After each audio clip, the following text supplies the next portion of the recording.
एक वन में एक ऊंचे पेड़ की खोह में कपिंजल नामक तीतर का निवास था। कई वर्षों से वह वहां आनंद पूर्वक जीवन व्यतीत कर रहा था।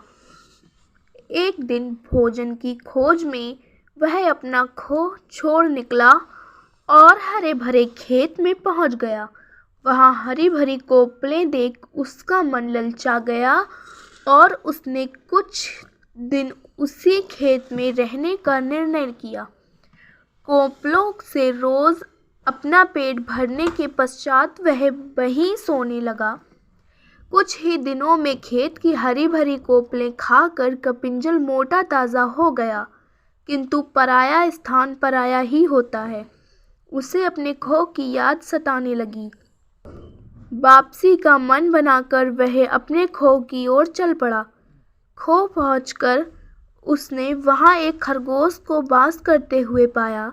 कपिंजल की अनुपस्थिति में एक शीघ्रको नामक खरगोश उस पेड़ पर आया और खाली खोह देखकर वहीं मज़े से रहने लगा। अपने खोह में शीघ्रको का कब्जा देख कपिंजल क्रोधित हो गया।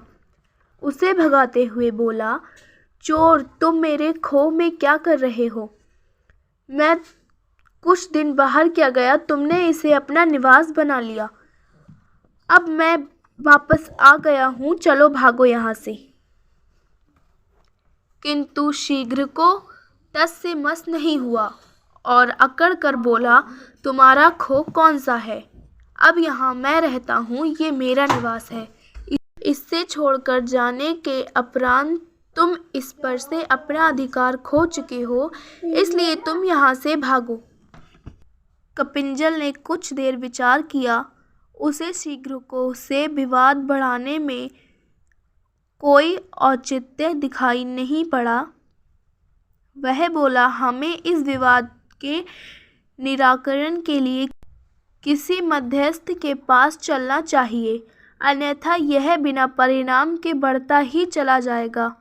मध्यस्थ हम दोनों का पक्ष सुनने के पश्चात जो भी निर्णय होगा हम उसे स्वीकार कर लेंगे। शीघ्रको को भी कपिंजल की बात उचित प्रतीत हुई और दोनों मध्यस्थ की खोज में निकल पड़े।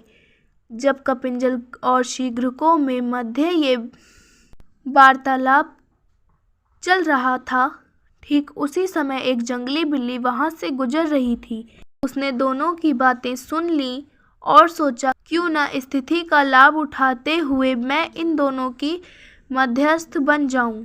जैसे ही अवसर मिलेगा मैं इन्हें मारकर खा जाऊंगी। वह तुरंत पास बहती एक नदी के किनारे माला लेकर बैठ गई और सूर्य की ओर मुख कर आंखें बंद कर धर्मपाठ करने का दिखावा करने लगी।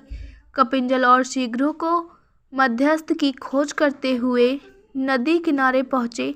धर्मपाठ करती बिल्ली को देख उन्होंने सोचा कि ये अवश्य कोई धर्मगुरु है।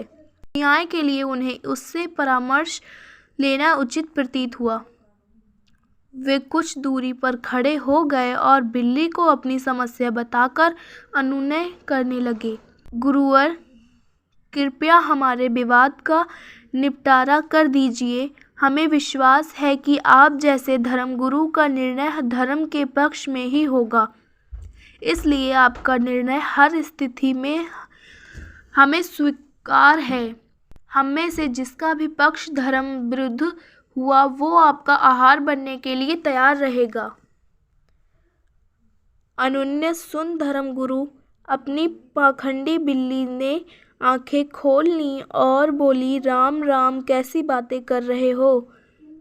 हिंसा का मार्ग त्याग कर मैंने धर्म का मार्ग अपना लिया है, इसलिए मैं हिंसा नहीं करूंगी, किंतु तुम्हारे विवाद का निराकरण कर तुम्हारी सहायता अवश्य करूंगी। मैं वृद्ध हो चुकी हूँ और मेरी श्रवण शक्ति क्षीण हो चुकी है, इसलिए मेरे निकट आकर मुझे अपना अपना पक्ष बताओ। पाखंडी बिल्ली की चिकनी चुपड़ी बातों पर कपिंजल और शीघ्रको विश्वास कर बैठे और अपना पक्ष बताने उसके निकट पहुंच गए। निकट पहुंचते ही पाखंडी बिल्ली ने शीघ्रको को पंजे में दबोच लिया और कपिंजल को अपने मुंह में दबा लिया।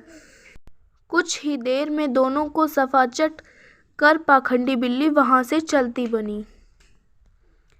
अपनी शत्रु पर कभी भी आंख मूंदकर भरोसा नहीं करना चाहिए, परिणाम घातक हो सकता है।